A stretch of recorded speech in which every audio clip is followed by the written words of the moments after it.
suis très contente de vous retrouver dans cette nouvelle vidéo. Première update lecture du mois d'octobre que j'avais pas vraiment programmé de vous filmer là. Il est assez tard et tout, mais en fait ça me trotte dans la tête depuis tout à l'heure et ça m'ennuyait vraiment que vous n'ayez pas la vidéo en temps et en heure. Donc je me suis dit, bah écoutez, je vais me bouger un peu les fesses, de toute façon j'ai pas envie d'aller dormir maintenant, donc autant que je le fasse. Je m'excuse d'avance pour ma tête un peu fatiguée. Ça va parce que du coup comme il y a toujours l'éternel reflet de mon écran, vous voyez mon petit fond d'écran avec des petits papillons entre autres choses. On voit pas trop mes cernes, c'est pas plus mal. Mais voilà, je ressemble pas à grand chose et ça se voit. Voilà. Mais c'est pas grave, c'est pas moi qui vous intéresse dans ces vidéos, c'est généralement plutôt ce que je vous raconte. Donc bah écoutez, c'est parti pour le premier update lecture du mois d'octobre. J'ai 3 livres à vous présenter. Ce coup-ci, j'espère que ce ne sera pas les derniers, mais je pense pas. Je reprends un rythme un peu plus soutenu, mais bon, j'avais déjà dit ça le mois dernier, donc on verra bien. Au programme, on a un thriller et on a surtout 2 romances et je commence avec l'une d'entre elles, à savoir F comme Fake Dating de Marie Flory, publié chez Hachette. On est sur un roman qui est classé comme de young adult, même si pour être 100% honnête avec vous, et comme son prédécesseur B comme Book Boyfriend, moi j'aurais plutôt tendance à le classer plutôt dans de la new romance assez basique. Voilà, c'est pas parce que les personnages sont un peu genoux que ça se justifie, ce classement en young adulte. Mais bon, après, je ne suis pas éditrice, chacun voit bien midi à sa porte, et ça n'empêche que c'est tout à fait lisible pour un public young adulte, dans le sens où on est vraiment sur...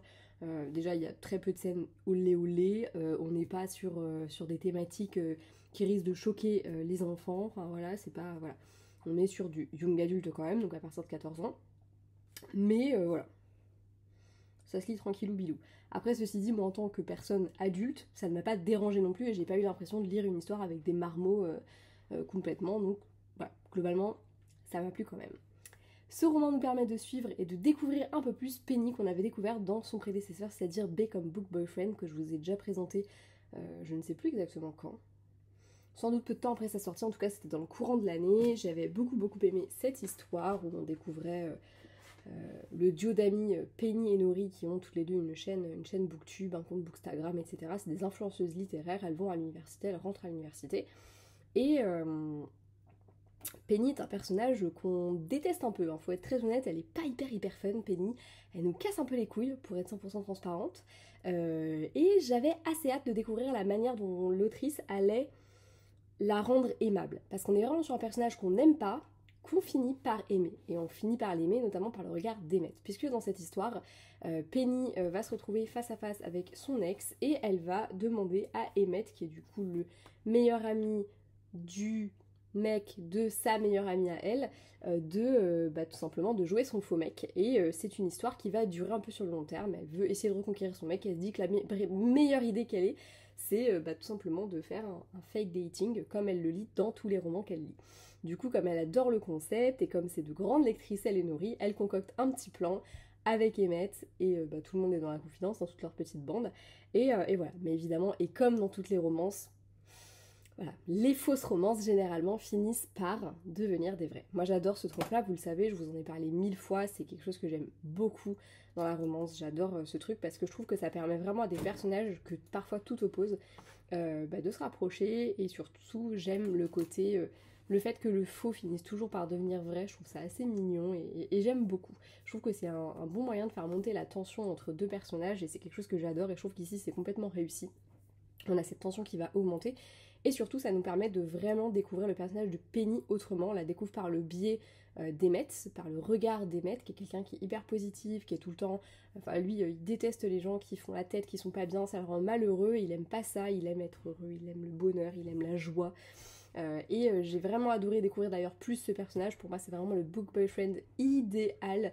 Il est juste parfait, il est hyper... En fait, j'aime cette générosité d'âme que j'ai vraiment adoré retrouver dans ce personnage. Il a des défauts évidemment, qui n'en a pas, mais c'est pas pour autant qu'il n'est pas... En fait, il est hyper humain, il est hyper sympa, il est hyper cool. Et surtout, c'est vraiment le cliché du boyfriend parfait. Du coup, quand il joue un petit peu le jeu, et en même temps, il sort beaucoup Penny de sa zone de confort. Et ça fait que franchement, ce duo fonctionne à merveille. Et surtout, Penny, du coup, elle, que dire d'elle? Franchement, elle m'a beaucoup touchée. C'est un personnage que j'avais hâte de découvrir parce que pour le coup je me disais que ça allait être compliqué de l'aimer et finalement je l'ai vraiment beaucoup apprécié. J'ai aimé son caractère, même si c'était ce qui m'avait principalement agacé dans le tome précédent. Là pour le coup j'ai vraiment apprécié ce caractère, j'ai aimé la redécouvrir, découvrir son histoire et du coup la justification de pourquoi est-ce qu'elle se comporte comme ça, pourquoi est-ce qu'elle ressent comme ça les choses. C'était vraiment très intéressant et voilà. Globalement l'histoire en elle-même en plus elle se lit toute seule, j'ai trouvé qu'il était limite plus addictif celui-ci que le premier. Dans le premier il y a une espèce de long moment où il y a un espèce de gros quiproquo qui plane et qui fait que c'est un peu relou. Voilà, c'est un peu relou, c'est un moment qui m'avait un peu gavé et en même temps je trouvais que c'était hyper cohérent avec l'histoire, donc c'était à la fois hyper chiant et en même temps bah, logique, donc ça passait. Mais j'avoue que quand même, là j'ai préféré celui-ci parce que je trouve qu'on avait vraiment plus du tout cette, cette vision-là des choses et c'était vraiment vraiment vraiment cool. Donc ouais, j'ai kiffé ma lecture et je vous la conseille vraiment vraiment beaucoup. Perso, ça m'a fait vraiment plaisir de redécouvrir complètement ces personnages et surtout de les retrouver parce qu'on a vraiment affaire à un fan family de qualité et je vous recommande de découvrir La Plume de Marie-Florie, peut-être par ces romans-là et puis peut-être également par les suivants. Personnellement, moi, je la suis assidûment et j'ai très hâte de lire ses prochains livres. Après ça, j'ai lu un thriller. Ça faisait un petit moment que j'en avais pas lu et celui-ci a su me tenir en haleine. Vous en douterez peut-être, mais c'est ma collègue Ilona qui me l'avait conseillé et comme à chaque fois qu'elle me conseille un roman, gros coup de cœur. Il s'agit des Refuges de Jérôme Loubry et c'est le premier livre du Pumpkin Autumn Challenge que je termine, je crois. Enfin, je suis à peu près sûre de moi. C'est d'ailleurs un énorme flop et je ne réitérerai pas l'expérience. Enfin, non, c'est pas que je réitérerai pas l'expérience, mais je n'ai pas ajouté de livre de la pile à lire du Pumpkin Autumn Challenge pour ma pile à lire du mois d'octobre que j'ai déjà faite. Voilà, j'abandonne le challenge, j'ai lu qu'un seul livre, je vois pas trop l'intérêt. En plus, les livres que j'avais sélectionnés là aujourd'hui, tout de suite, ils me donnent pas très envie. Donc j'ai pas envie de les lire et ça m'emmerde de mettre des livres que j'ai pas envie de lire dans ma pile à lire mensuelle. Voilà. Petite parenthèse terminée, par contre je ne regrette absolument pas d'avoir découvert Les Refuges. Je sais même pas comment vous le décrire, alors je me contenter de ce qu'il y a en gros sur la 4e couverture. Dans ce roman, on va découvrir Sandrine qui vient tout nouvellement d'arriver en Normandie, elle est journaliste, et elle va recevoir un courrier lui indiquant que sa grand-mère est décédée et que ce serait bien qu'elle aille vider sa baraque sur une petite île au large de la côte normande. Du coup, elle y va même si elle est pas hyper ambiancée parce que cette grand-mère, elle l'a jamais connue, sa mère l'a toujours décrit comme une femme un peu loufoque qui a jamais voulu quitter son lit, pour pas dire même un peu barjot hein, pour être très honnête. Donc elle y va et sur l'île elle va rencontrer pas mal de personnages qui ont tous l'air dithyrambique sur sa grand-mère. Pour eux, c'était une femme super bien, elle était géniale, tout ça, tout ça. Ça colle pas trop avec le portrait qu'elle en avait, mais Sandrine n'est pas au bout de ses surprises sur cette île. Je vais y arriver, ça devient compliqué de parler. Il est peut-être signe que finalement j'aurais dû aller me coucher. Donc voilà. C'est un résumé qui est assez médiocre, mais globalement c'est celui qu'il y a sur la 4e de couverture, et ça veut vraiment tout et rien dire de ce livre. Parce que laissez-moi vous dire que vous n'êtes pas au bout de vos surprises quand vous ouvrez ce bouquin. T'as vraiment l'impression d'avoir une histoire dans une histoire et qu'à chaque fois tu vas découvrir de nouvelles péripéties, de nouveaux trucs. Tu remets systématiquement en question tout ce que tu as trouvé. En fait, t'as vraiment plusieurs niveaux de lecture dans ce récit et c'est ce qui le rend aussi puissant. On est aussi, et accessoirement, sur un roman qui va vraiment traiter de la psychologie humaine, vraiment beaucoup, que ce soit dans les réactions des uns et des autres, sur les réactions de notre cerveau, sur la façon dont notre corps va nous protéger de certaines choses, et à l'inverse la façon dont notre esprit va réagir à certaines choses, la façon dont on va réagir à certains éléments de notre vie autour. C'était hyper intéressant. C'est un livre que je ne mettrais pas entre toutes les mains parce que pour moi, faut quand même un peu réfléchir parfois. Il m'a un peu fait penser à... J'avais lu des Tilliez où c'était quand même assez perché. Et j'ai un peu retrouvé cette ambiance, mais pour le coup, en vachement plus compréhensif et surtout en beaucoup... Enfin moi ça m'a vachement plus tenu en haleine celui-là que le Tilliez que j'avais lu où j'avais été tellement perdue que voilà. Là en fait j'arrivais vraiment à remettre quand même les trucs bout à bout et à petit reconstituer une histoire et à comprendre comment les choses fonctionnaient. C'était hyper intéressant. On va à un moment donné aussi, on va suivre un flic et une psy, ça m'a du coup fait penser évidemment, peut-être que vous avez la ref parce que vous suivez mes vidéos, mais du coup au roman d'Alexis Lebsker où on va suivre pareil un flic et une criminologue et du coup bah voilà ça m'a un peu fait penser à ce duo là même si pour le coup on n'est pas vraiment dans les mêmes types de personnages, on n'est pas sur le vieux flic bougon et puis la jeune psy toute joviale, on est vraiment sur d'autres types de personnages quand même, ils sont pas tout à fait dans la même veine, mais on a vraiment un petit peu ce rapport entre la personne qui va creuser la psychologie des gens et l'autre qui est là pour résoudre une enquête et pour découvrir la vérité, peu importe ce qui se passe, ce qu'il y a sur son passage et peu importe les obstacles. C'est un récit que j'ai vraiment adoré. Pour être honnête avec vous, ça faisait très longtemps que ça ne m'était pas arrivé de lire un livre quasiment d'une traite, parce que je l'ai commencé le samedi soir après avoir fini F comme Fake Dating. Donc je l'ai commencé le samedi soir vite fait, j'ai dû lire, je sais pas, 3-4 chapitres. Le lendemain, je l'ai bouffé, j'arrivais pas à le lâcher. J'avais moitié mal au crâne à un moment donné, mais j'avais qu'une envie, c'était de connaître la fin. Il y a même tout un moment où j'étais tellement plongée dedans que la nuit tombait. Le jour tombait parce que maintenant t'as l'impression, il fait nuit pas forcément tôt, mais très vite la luminosité de la pièce baissait. Je me niquais les yeux sur le livre, mais j'étais tellement à fond dedans, je voulais tellement pas le lâcher que je voulais pas, je voulais pas m'arrêter. Voilà, je me suis bien niqué les yeux, mais j'ai kiffé ma lecture, je voulais connaître le fin mot de l'histoire, et il y a un moment donné où on a l'impression qu'on a résolu tout, qu'on sait tout, et puis je voyais toutes les pages qui restaient, et je me disais mais non mais c'est pas possible. Et en fait à chaque retournement de situation, à chaque retournement de cerveau, parce que mon cerveau a été retourné à chaque fois, en fait déjà j'y ai cru parce que c'était hyper cohérent, et je me disais mais putain mais il m'a eu, et il m'a jusqu'à la toute dernière page, limite. Enfin j'exagère peut-être que c'est pas la toute dernière page, mais il m'a en tout cas jusqu'à l'épilogue, jusqu'à la toute fin, il m'a.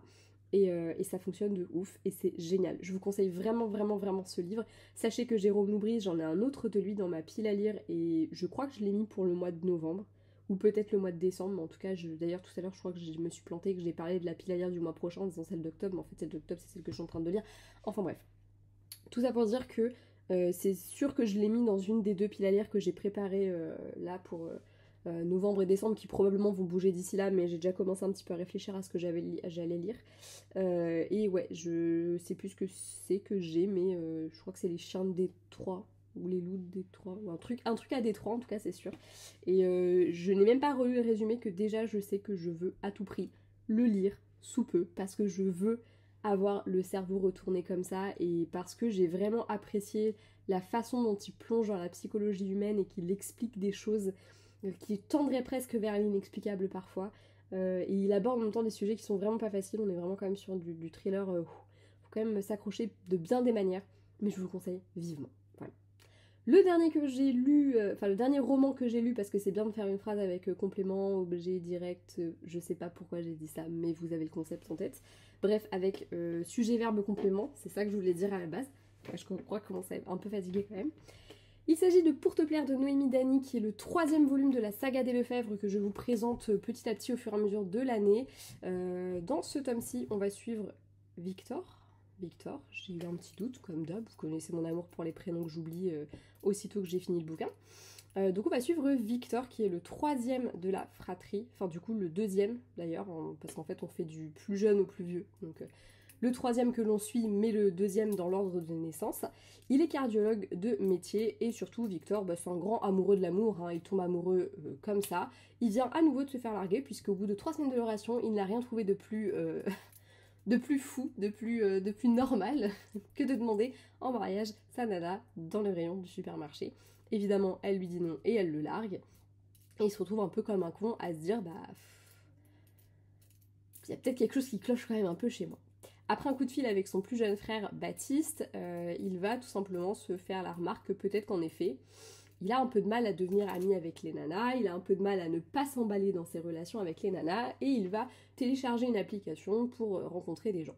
Dans le même temps, on va rencontrer Camélia, qui de son côté est une grande angoissée de la vie.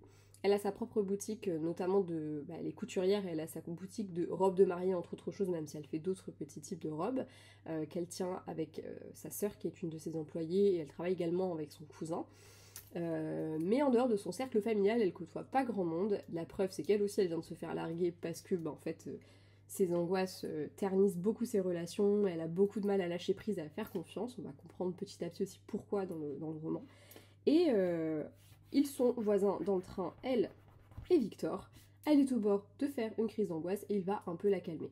Seulement voilà, Victor va pas être tout à fait honnête avec elle, parce que plutôt que de reconnaître que la notification de sefairedesAmis.com, c'est parce qu'il a en effet un petit peu de mal à se faire des amis, il va plutôt lui inventer une petite histoire qui, de fil en aiguille, va les amener à se revoir, mais toujours dans le mensonge. Voilà.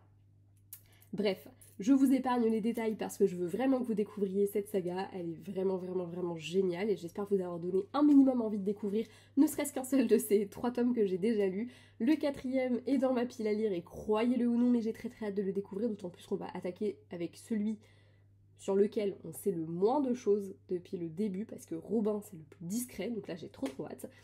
Mais Victor, j'avoue que j'étais très contente de le découvrir. Je pense que des 4 tomes c'est celui qui me tentait le moins. Parce que le résumé, je savais pas trop quoi en penser et je ne suis pas une grande fan des quiproquos. J'aime pas trop quand il y a des mensonges, j'aime pas trop quand les gens se comprennent pas.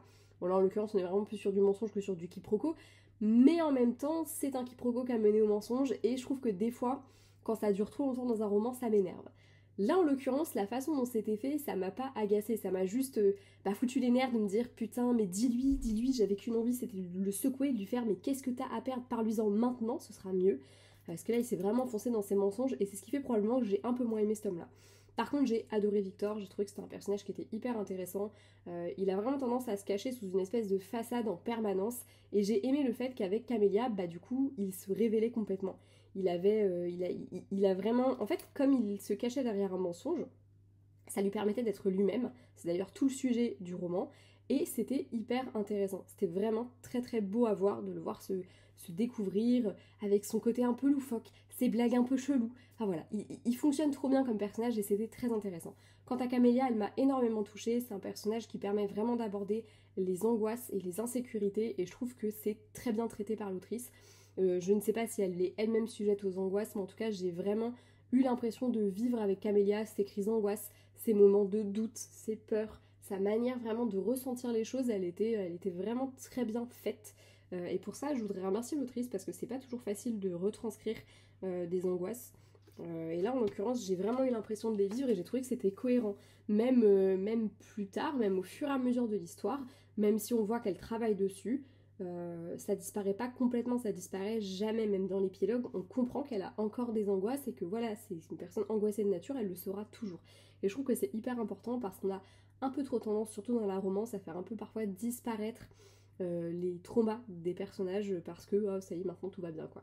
Et je trouve que là c'était intéressant de la voir évoluer évidemment, mais de voir aussi que malgré une évolution, malgré du bonheur dans la vie, voilà, les insécurités elles sont toujours là, les problèmes ils sont toujours là, ils disparaissent pas sous prétexte qu'on est amoureux quoi.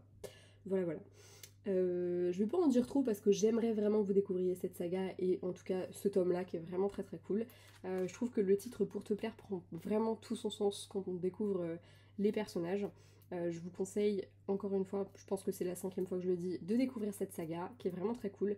La plume de Noémie Dany me plaît vraiment beaucoup et faut que je me renseigne, je sais pas si elle a écrit autre chose que cette saga, mais une chose est sûre, c'est que je vais suivre de près tout ça. Voilà. Si vous ne l'avez pas compris, il faut suivre de près ces 3 auteurs. J'espère que cette vidéo vous aura plu, j'espère vous avoir donné envie de découvrir au moins l'un de ces livres. Et si vous les avez déjà découverts, débriefons dans les commentaires. Si vous spoilez ou quoi que ce soit, je pense notamment au refuge, mettez-le en gros que vous allez spoiler pour que les gens n'aillent pas lire les commentaires. Pensez-y. C'est jamais cool de se faire spoil, je m'étais fait spoil je ne sais plus quelle mort dans Game of Thrones parce qu'il y avait un connard qui avait mis ça dans les commentaires d'une publication qui n'avait rien à voir. Croyez-moi, quand t'arrives à la dernière saison où tu te fais spoil un truc hyper important, t'as bien le seum. Voilà. Là c'est pareil avec les refuges, on n'a pas envie de se faire spoil, donc si jamais il y en a qui ont envie d'échanger avec moi à ce sujet, je suis également dispo sur les réseaux sociaux bien évidemment, mais ça me ferait très plaisir de débriefer avec quelqu'un qui l'a lu, des refuges de Jérôme Loubry. Et puis évidemment je suis toujours ouverte à la discussion sur les autres romans. Je vous fais très gros bisous, je vous dis à bientôt dans une prochaine vidéo et ciao.